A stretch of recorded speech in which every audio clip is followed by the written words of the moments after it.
కాలాతీతమైంది అంచేత ఎక్కువ మాట్లాడక్కర్లేదు.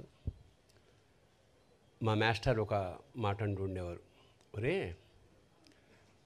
సావిత్రి గారు అంటే ఎవరో తెలుసురా, ప్రతి పదార్థం ఆవిడ పేరు. ఎందుకంటే నువ్వు ఏ పాట నా చూడు, ప్రతి పదానికి ఒక ఎక్స్ప్రెషన్ ఉంటుంది ఆవిడ మొహంలో. That is the greatness of Savitri అన్నారు. అది నేను నిజంగా నమ్ముతున్నాను. ఎప్పుడైనా కావాలంటే ఒక పాట చూసి ప్రతి పదానికి ఆవిడ మొహంలో ఎక్స్ప్రెషన్ ఉంటుంది. అది అయితే సావిత్రి గారికి చాముండి గారు వాళ్ళ తమ్ముడు ఒక కొడుకున్నారు, నాకు తెలుసు, చదువుకున్నాం.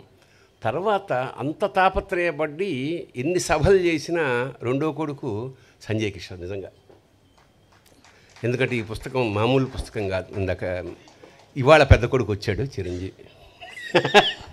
ఇన్నేళ్లకి ఒక కొడుకుని సంపాదించుకుని నిజంగా చాలా ఆనందం. ఎవరు చేస్తారండి, బతుకున్న ఆర్టిస్టులే వాళ్ళు తెలియట్లేదు. అలాంటిది సావిత్రి గారు వెళ్ళిపోయి 40 రోజులకి ఇంత వైభవంగా ఆవిడ పుట్టినరోజు చేసుకుంటున్నామంటే మామూలు విషయం. అంటే చిరంజీవి సావిత్రి చిరంజీవి ఈ రెండు.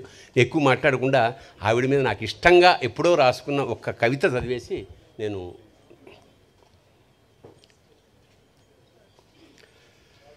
నవరసావిత్రి. త్రికాలాలకి అతీతమైన త్రివిక్రమ స్వరూపం నటరాజుకి స్త్రీరూపం సావిత్రి. సావిత్రి కొంగు నిర్మాతలకి బంగారం, హీరోలకి శృంగారం. ఆవిడ కన్యాశుల్కంలో నవ్వితే మధురవాణి డంగైపోయింది. మాయాబజార్లో ఘటోద్గచుని అనుకరిస్తే రంగారావే కంగారు పడ్డాడు.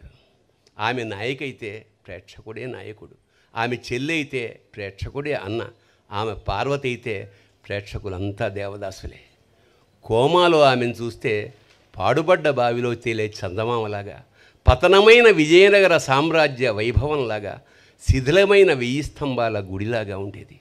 ఓడలో లైట్లు ఆరిపోయిన ఒంటరి దీపస్తంభంలాగా ఉండేది. నభూతో నభవిష్యతి. ఒక్క సావిత్రికే ఈ వాక్యం వాడచ్చు. శుభం భూయాత్.